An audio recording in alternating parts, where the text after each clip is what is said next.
अस्सलाम वालेकुम students, I am Mohammad Ehsan Taqveem and welcome to your own channel that is English with sir Ehsan Taqveem. Students, आज हमारा topic है concept of only. Only का part of speech जानने की कोशिश करेंगे। इससे पहले मैंने आपको करवाया था ईदर, एनी, नीदर और नन का।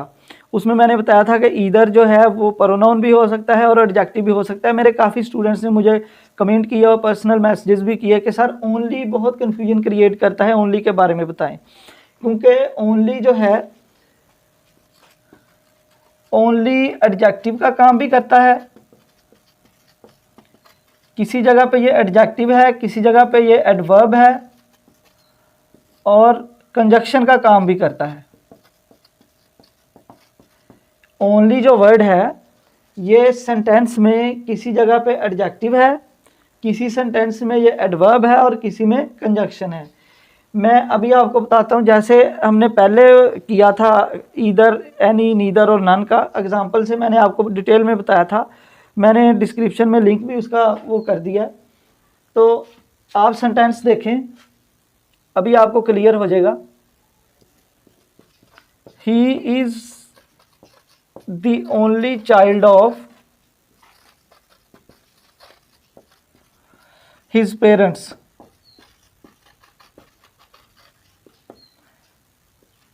कि वो अपने वालिदैन का एक ही बच्चा है। He is the only child. अच्छा, यहाँ पे चाइल्ड क्या है? चाइल्ड यहाँ पे नाउन का काम कर रहा है, और अगर नाउन से पहले ओनली आ जाए, जैसे either, any, neither, no, none का मैंने बताया था, अगर वो नाउन से पहले आ जाए तो वो क्या काम करते हैं? एडजेक्टिव का। इसी तरह नाउन भी, सॉरी ओनली भी, इसी तरह ओनली भी अगर नाउन से पहले आ जाए तो क्या काम करेगा? एडजेक्टिव का काम करेगा। यहाँ पे ओनली एडजेक्टिव का काम कर रहा है, क्योंकि मैंने आपको बताया पहले भी कि नाउन से पहले जो वर्ड आता है, जो नाउन से पहले जो वर्ड आता है वो नाउन को डिस्क्राइब करता है, और जो भी वर्ड नाउन को डिस्क्राइब करे वो एडजेक्टिव है। जो वर्ड नाउन की खसूसियात बयान करे वो वर्ड क्या है? एडजेक्टिव। नाउन या प्रोनाउन की खसूसियात जो वर्ड बयान करें वो एडजेक्टिव है। यहाँ पे ओनली जो है वो एडजेक्टिव का काम कर रहा है। एक और सेंटेंस करते हैं, ओनली ही हेल्प मी।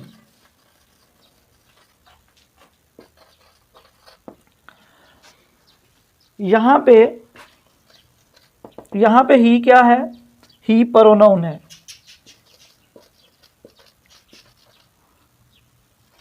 ही प्रोनाउन है, और मैंने आपको बताया कि नाउन और प्रोनाउन से पहले जो वर्ड आ जाए वो क्या है? एडजेक्टिव। तो यहाँ पे भी नाउन जो, यहाँ पे भी ओनली जो है वो एडजेक्टिव का काम कर रहा है, और यहाँ पे भी ओनली एडजेक्टिव का काम कर रहा है। तो आप स्क्रीनशॉट ले लें, मैं एक और सेंटेंस आपको बताता हूँ।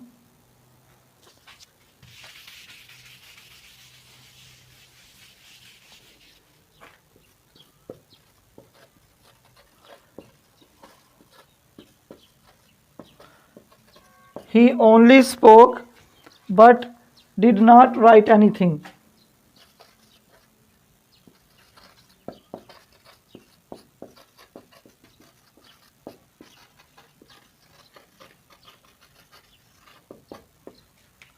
कि वो सिर्फ बोल सकता है लेकिन लिख नहीं सकता। पहले हमने एडजेक्टिव का कर लिया है कि ओनली कहाँ पे एडजेक्टिव का काम कर रहा है। अब यहाँ पे हम कर रहे हैं एडवर्ब का। एडवर्ब के बारे में हम यहाँ पे कर रहे हैं कि ओनली कहाँ पे एडवर्ब का काम करता है। तो यहाँ पे स्पोक क्या है? ये वर्ब है। स्पोक हमारा वर्ब है, और वर्ब से पहले जो वर्ब की खसूसियात बयान करता है, जो वर्ड वर्ब की खसूसियत बयान करे, उसको क्या कहते हैं? एडवर्ब।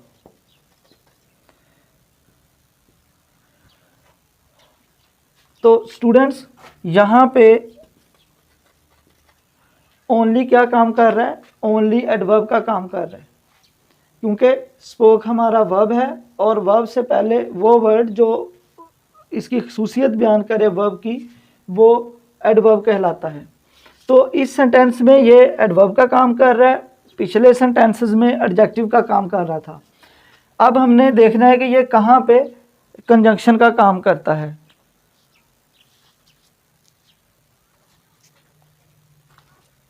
अच्छा, मैं आपको ये भी बताऊं कि एडजेक्टिव जो है, मैंने आपको बताया पहले कि एडजेक्टिव नाउन और प्रोनाउन की खसूसियत बयान करता है। वो वर्ड जो नाउन और प्रोनाउन की खसूसियत बयान करे उसको एडजेक्टिव बोलते हैं, और वो वर्ड जो वर्ब की खसूसियत बयान करे, वर्ब को डिस्क्राइब करे, उसको क्या कहना है? एडवर्ब कहना है।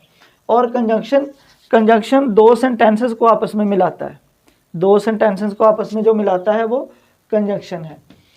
स्टूडेंट्स, अभी इंशाल्लाह ये 1-2 लेक्चर के बाद ये पार्ट ऑफ स्पीच शुरू होने वाले हैं, तो इंशाल्लाह आपको बहुत अच्छी वीडियोस मिलेंगी पार्ट ऑफ स्पीच के हवाले से, क्योंकि मैंने अक्सर देखा है कि स्टूडेंट्स को अभी भी पार्ट ऑफ स्पीच है वो क्लियर नहीं है। तो इंशाल्लाह मैं वीडियोस लेके आ रहा हूँ पार्ट ऑफ स्पीच के हवाले से। जी, तो सेंटेंस शुरू करते हैं। We live in the same city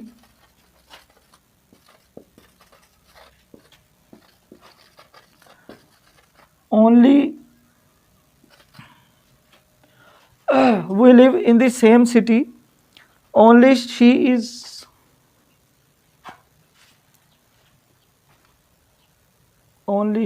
is closer to the sea।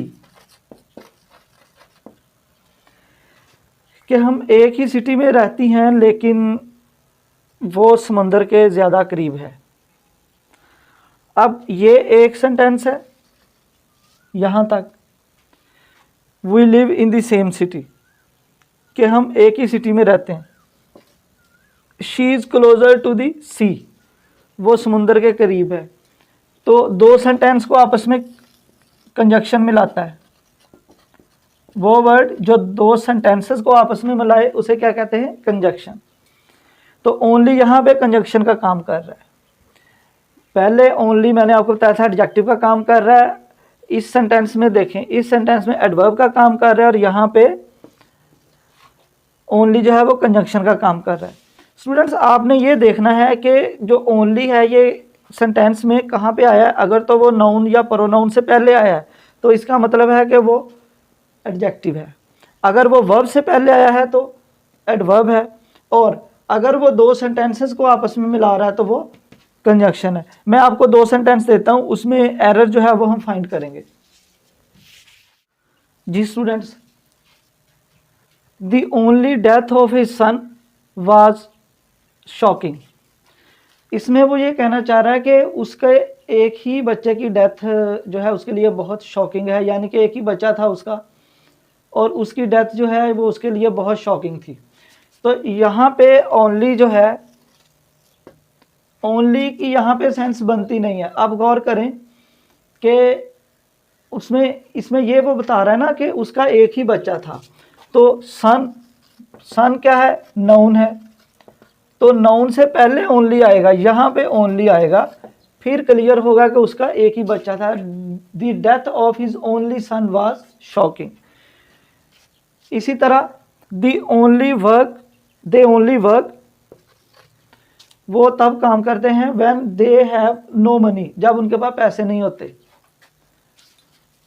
तो ओनली की यहाँ भी सेंस नहीं बन रही, ओनली यहाँ पे आएगा, व्हेन से पहले आएगा कि they work only when they have no money.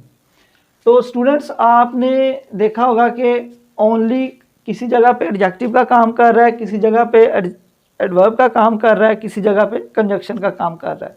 तो उम्मीद करता हूँ कि ओनली के हवाले से काफ़ी आपको क्लियरेंस मिली होगी कि ये इसका पार्ट ऑफ स्पीच क्या है, ये सेंटेंस में कहाँ पे कंजक्शन, कहाँ पे एडजेक्टिव और कहाँ पे एडवर्ब का काम करता है। तो अगर आपको मेरे वीडियोस पसंद आ रहे हैं तो लाइक करें, शेयर करें मांगी और फ्रेंड्स। मिलते हैं अगली वीडियो में। Thank you.